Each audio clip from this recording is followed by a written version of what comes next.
I have been using the Samsung A07 for quite some times now, and it has been over a period of 3 months that I've had the phone, and here I'm going to be telling you what the phone is, things you need to know about it, how good it is, the performance, the design, and I'll be giving my honest experience of using this phone as a user who has used it for quite some times.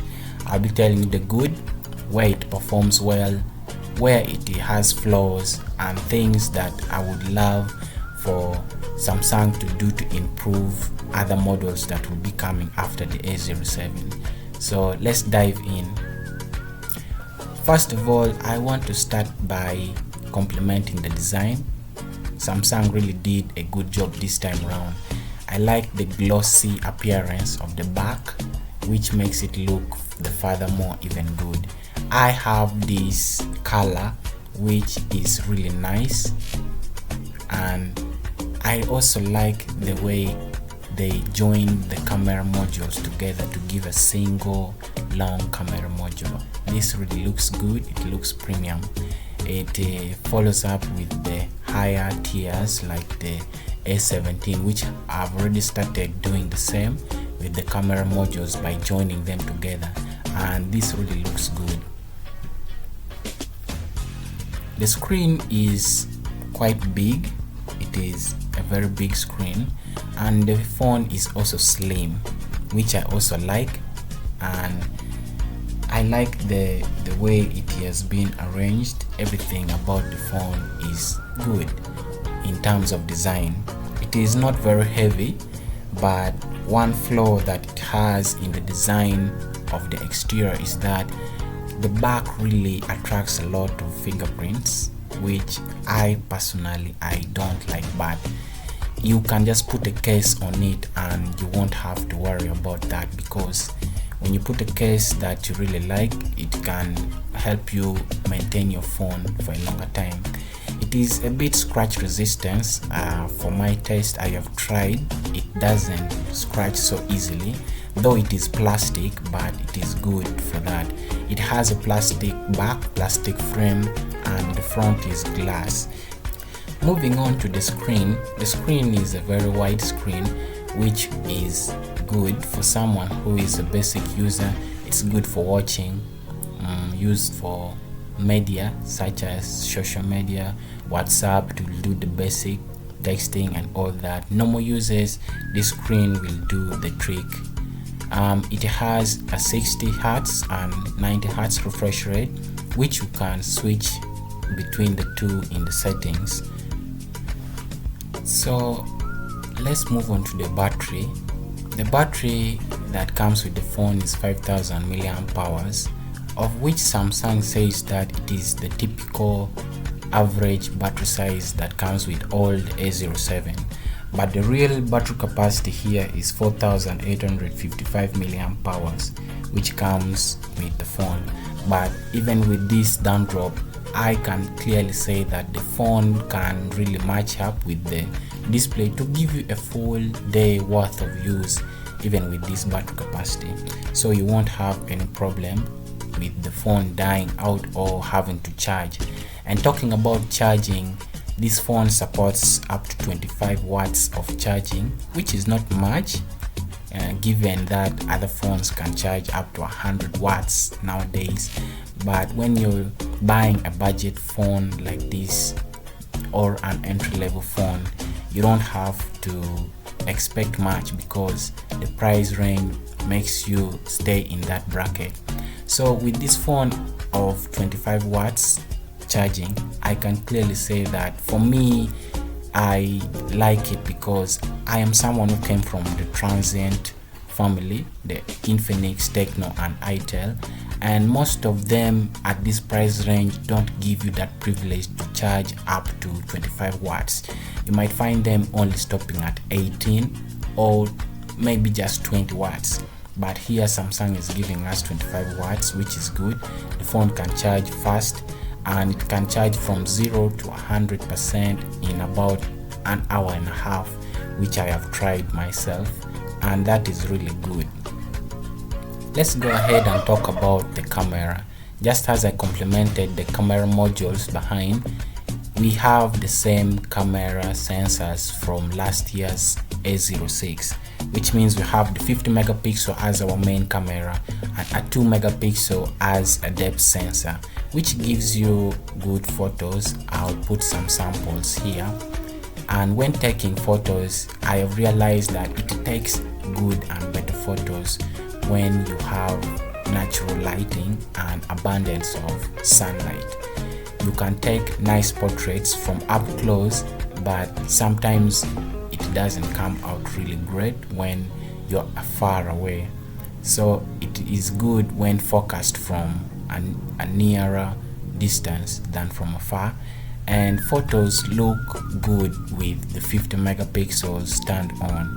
By default, you're taking photos with the 12 megapixel, but you can go ahead and crank this up to 50 megapixels in the settings for you to take good and nice photos with enough details. Though Samsung says we are taking 50 megapixel photos, depending on the aspect ratio of your camera settings, you might be using a bit fewer pixels than that. So you might get images of 26 megapixels when using the 50 megapixels, or just 9 megapixel when using the 12 megapixel settings. So you go ahead and try them out, but I can say that photos are really good. Not the best, but it is the basic and it is what you can get at this price range. Video is good. We have 1080p at 30 frame rates per second, which is good. And we have two microphones. We have the secondary microphone, which is located on the top of the phone, and we have the main microphone, which is located below. With cameras, videos are good, though I think the images are really washed out. I have tried taking videos with this phone and they are a bit washed out. So I'm not going to speak so much about things that people already know. I believe people can access the specs of the phone and you can clearly know what this phone comes with, the processor and all that. It comes with the Helio G99, which people really spoke of as to be a very good processor. I myself, I would say yes, it is a good processor because I'm a very light user, but someone who is a gamer might say otherwise.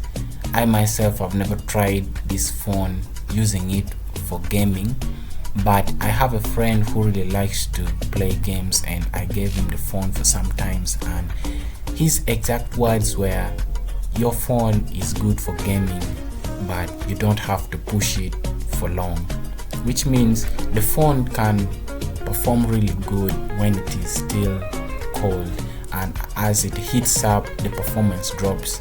And there have been times that the phone just has to jump back to the home page just because it had heated up so hot that it had to refresh everything once again, and that happened during gaming for long times. But all in all, the processor is a good processor and I believe it will hold up for a long period of time as years pass by. Let's move on to the things that I really want to say about these phones. What are the good things about this phone? The reasons why I think this phone is better off than other phones in the same budget range. First of all, I want to say I really like phones that give us the room to customize, and Samsung lineup are the phones that really give us those privileges. I know Pixel phones give us that, but at this price range, Samsung A07 is the best in this level. I can say that from my experience, I like to customize everything in my phone, from the lock screen, home page, and everything that the phone uses. You can customize sounds, you can customize your colors, you can customize themes, and these are the things that I like. So number one thing that I like about the Samsung A07 is the ability to customize things. Now Samsung gives privileges to people in other countries using other models of Samsung like the S series to download the Good Lock app on their phones, and they can have the ability to customize their phones to a higher level. I myself, I really like that, though the Samsung A07 does not support Good Lock, or in other countries like me who comes from Uganda, we might not get that privilege to get Good Lock.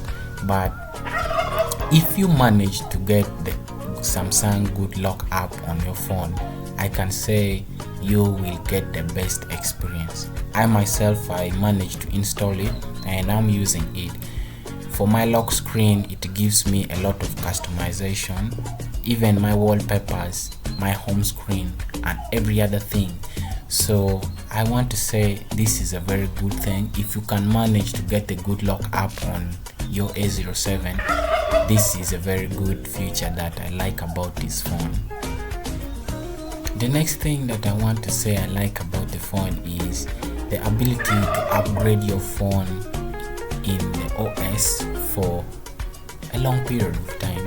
Samsung promises us 5 years of major software updates, which could be even longer for other updates that would still come along.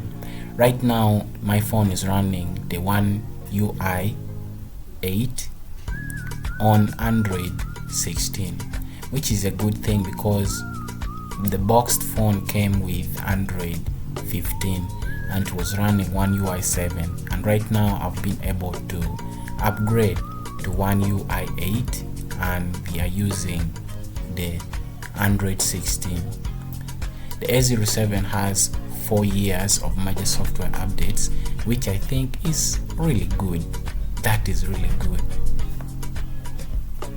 I know I've spoken so much about the things I like about this phone, but there are also other things that I don't like about this phone. There is a flaw in the design. It is right above the camera module in front of the phone. If you look